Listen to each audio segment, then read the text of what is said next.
Қайырлы күн, құрметті менің тыңдармандарым. Әйелі бар еркекке қор болған жастығым. Әңгімені тыңдамас бұрын арнаға тіркелуді ұмытпаңыздар. Нәзік жандылар жігіттерді әртүрлі топқа бөледі ғой. Мысалы, крутой, карьерист, симпот, сол сияқты қазіргі уақытта қыздар арасында әйелі бар жігіт деген махаббат термині пайда болған. Кез келген қыз келіншектермен әңгімелесіп отырсаң, барлығының басында бір оқиға, бір сарынды әңгіме. Отбасылы еркекпен жүріп жүрмін, әйелі бар еркекке ғашықпын. Әйелі бар еркек соңымнан жүгіріп жүр. Әйелін сүймесе де, балаларын қимай жүр. Әйелі бар екенін кеш білдім. Көңілдесімнен аяғым ауыр. Осы отбасылы еркектерге қатысты оқиға менің де басымнан өткен еді. Жас бойжеткендерге, жалпы әйел қауымына сабақ болсын деп, осы оқиғаны баяндап берейін. Мен университет қабырғасында 2-ші курс оқып жүргенде ағам тұратын жатақханаға барған едім. Ағам отбасылы. Баласын жатақхана дәлізінде ойнатып жүріп, өтіп бара жатқан бейтаныс жігіттің өзіме сүзіле қарағанын байқадым.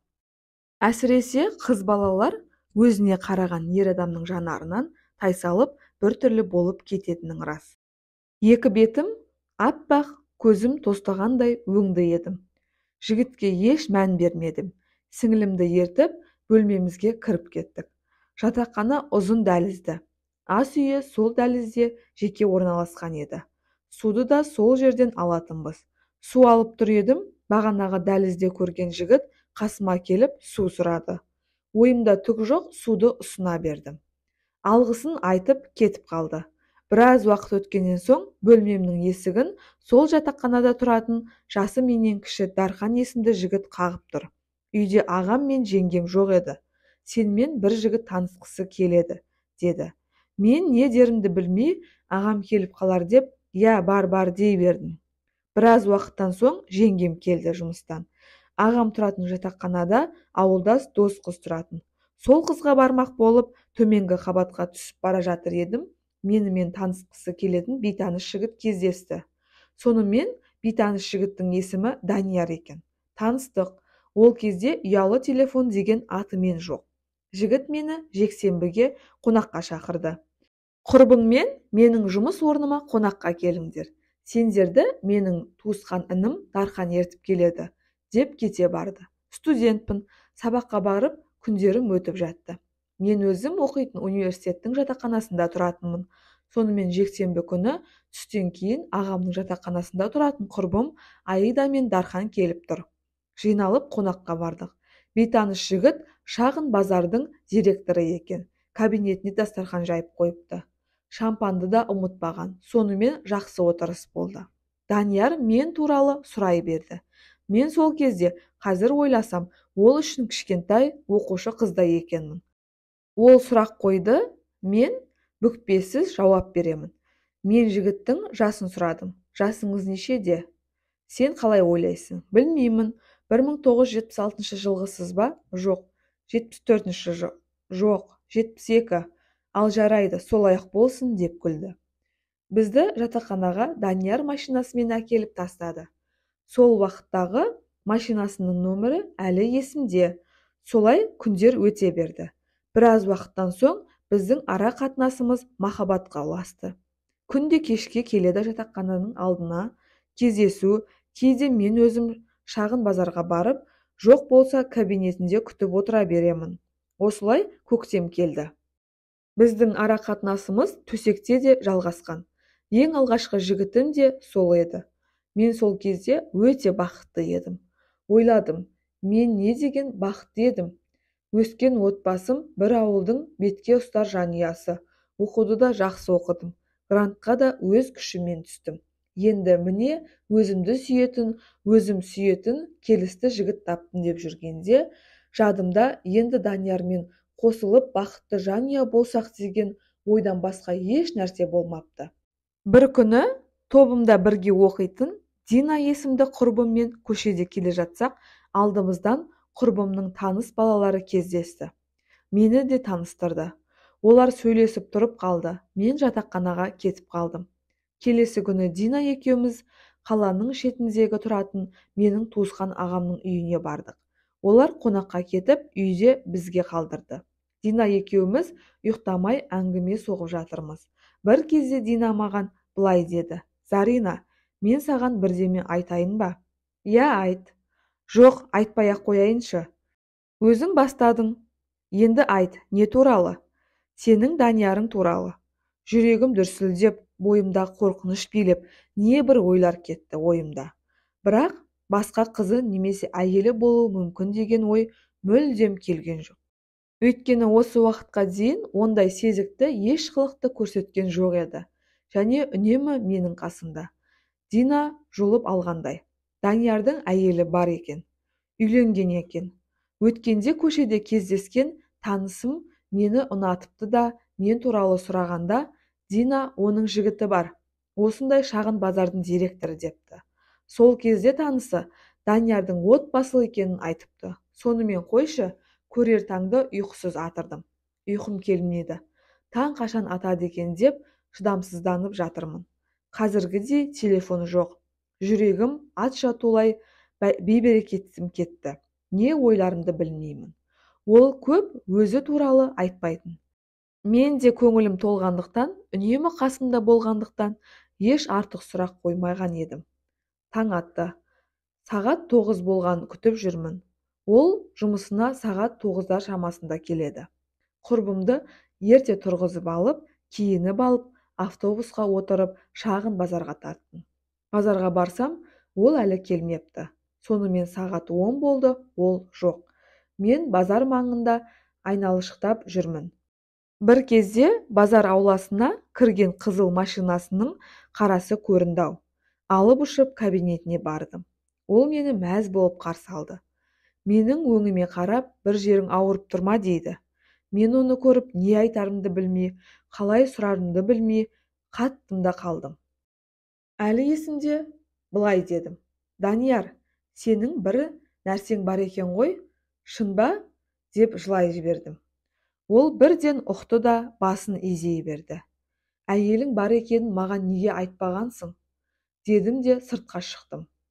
Көшеде жол бойымен жүріп келемін.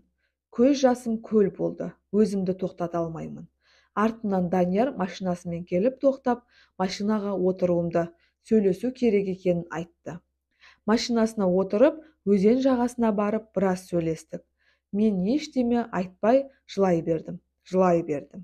Өзімді бір ауыр қылмыс жасағандай сезіндім. Өзімді біреудің жанұясын бұздым деп кінәлап, бір жағынан ендігі өмірім не болады? Даниярсыз қалай өмір сүремін деген уайым жеп барады.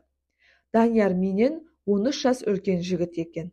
Түріне қарасаң өте жас еді. Спортпен айналысатын, өте сауатты болатын. Мен онымен әңгімелескенде тек тыңдай бергенді ұнататынмын. Тарихты өте керемет білетін еді. Негізгі мамандығы балалар дәрігері екен. Ол бірақ бизнесті қалаған. Жас кезінде біреуді ұрып, сотты болған екен. Менімен танысқан кезде бостандыққа шыққанына көп болмаған. Әкесі ертеректе қайтыс болған. Көп балалы отбасынан. Данияр ортаншысы. Аға апалары бәрі бизнеспен айналысатын. Жас кезінде үйленген екен. Бір баласы бар екен. Мен үшін өмір аяқталып қалғандай еді. Қатты бауыр басқаным соншалықты өлгім келді. Өмірде менен бақытсыз адам жоқтай көрінді. Сабағым жайында қалды. Ештемеге зауқым жоқ. Бір жағынан Даниярды қимаймын, бір жағынан оның әйелі мен баласын ойлаймын.